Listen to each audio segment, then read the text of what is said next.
So this is our last chance to ghost, and right away we see one of those teleporting crocodile things, which almost always kill me when they're angry like this. And I'm trying to think, how can I possibly take care of him? And I come up with a solution that worked, but it was a dumb one.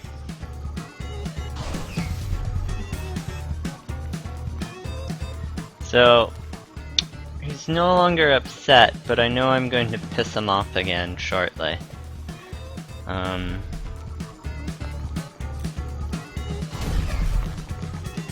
this is my strategy here.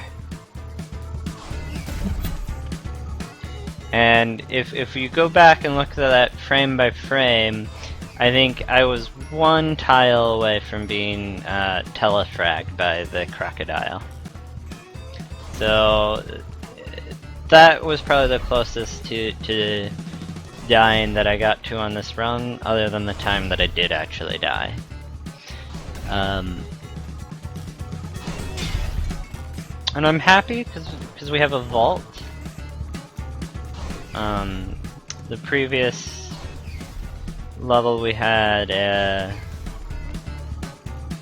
or on one of the levels already, we had a bunch of diamonds that I didn't know existed at the bottom of the lava trap. And I'm trying to figure out now if the shopkeeper guarding the exit's still alive. And yep, he's alive.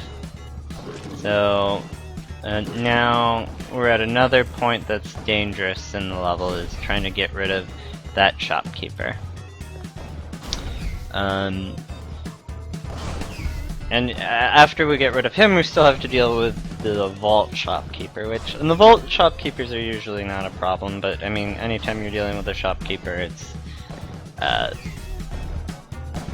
there's always the potential for some bad shit to happen. And I narrowly avoid him once. The ghost is now coming, which makes this more complicated. I do get the shopkeeper that time. But now I have to deal with the ghost, and I'm trying to figure out how to get rid of the squishy squash guy up there. And you know, make room so that I have an escape route from the ghost.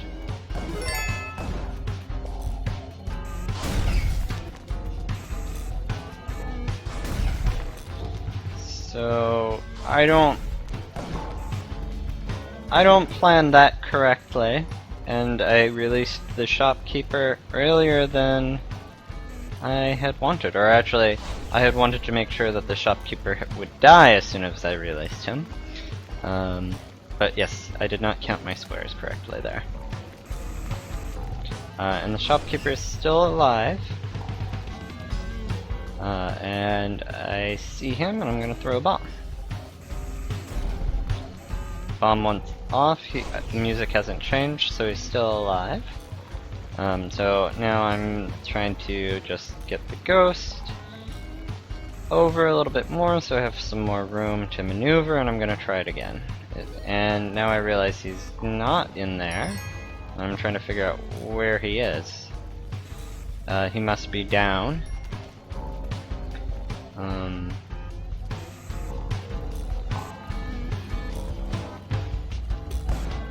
Oh, I mean, he's over there. And the bodies aren't going to make this hard, but I get them. Okay.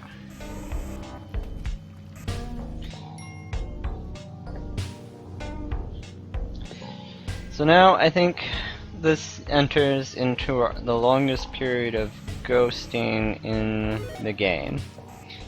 There's a lot of stuff that needs to be ghosted, and I haven't blown up enough of the board yet to really even start, so this first section is just me getting the ghost to move around and me blowing stuff up.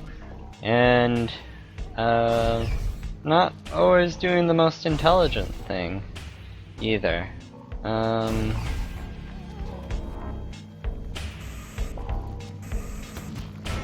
Like there. And I just barely avoid getting ghosted. On the original recording, I was saying, oh shit, oh shit, oh shit, at that moment. But doing the recording the next day, I know what was going to happen, so I wasn't scared. Well, it was clear that I did go through part of the ghost square, just not his hitbox. And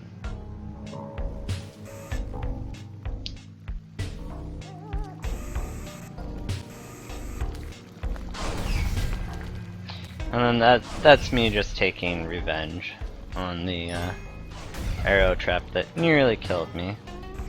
There I got hit by an arrow, but it didn't have an arrow hit, so I was just stunned, didn't take any damage.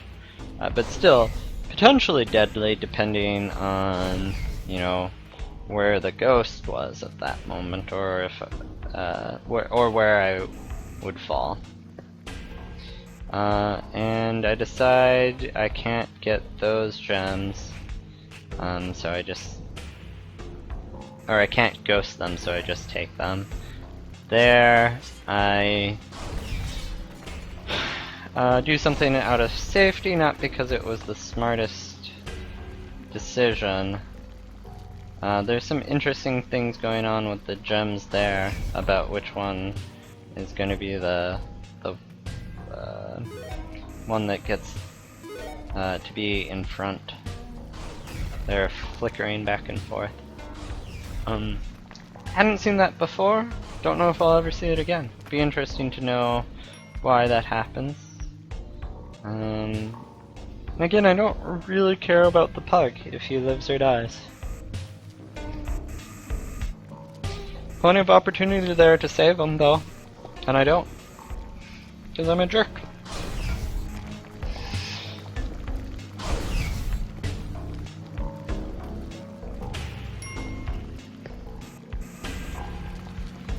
Okay, so there's a squishy guy, and there's a mummy, and I think I set the mine before I saw that there was a mummy there, and I'm pretty sure the mummy now is going to drop, and he does, so I blow him up, or I try to. There's a body in the way, and then I successfully blow him up, but almost get trapped by the ghost. I do kill the pug, though. Poor pug. But we get 2 more diamonds out of the deal. And at this point I have crushed the original goal of 600,000 and am now at 800. And I accidentally pick up that gem. Like the fool I am.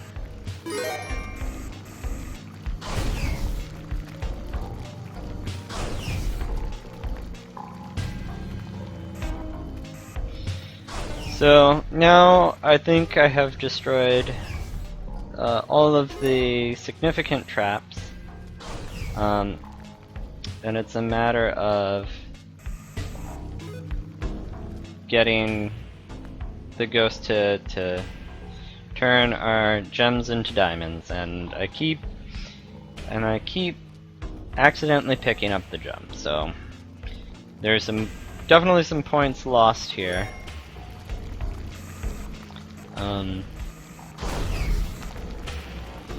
But we got a lot of points overall.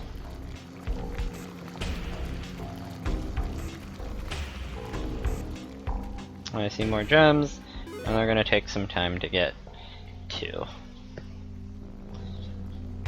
Because basically, at this point we still have the upper right-hand corner to deal with.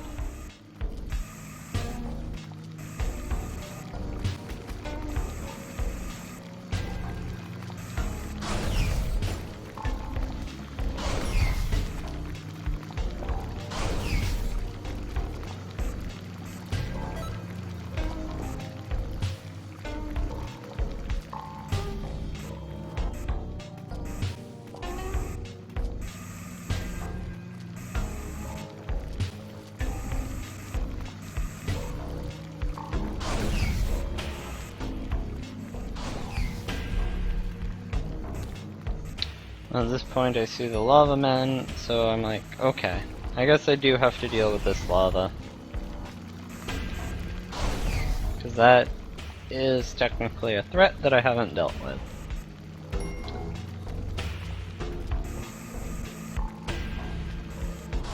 And from here it's pretty straightforward. I wouldn't blame you guys if you fast forward through this section, but I will keep commenting on it and explain a thought process here.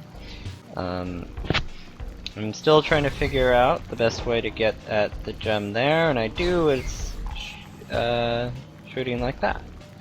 And I have enough room, so I shoot, and I was really pleased with that shot because it felt like I was playing a new game, a game where we were throwing the gems at the ghost. And I just scored a home run. It's interesting that the lava will continue to flow down, but it doesn't actually do anything bad to the ground. And at this point, we've collected all of the gems and diamonds, and I'm just going through doing a double check of everything, and that's it. So that was a good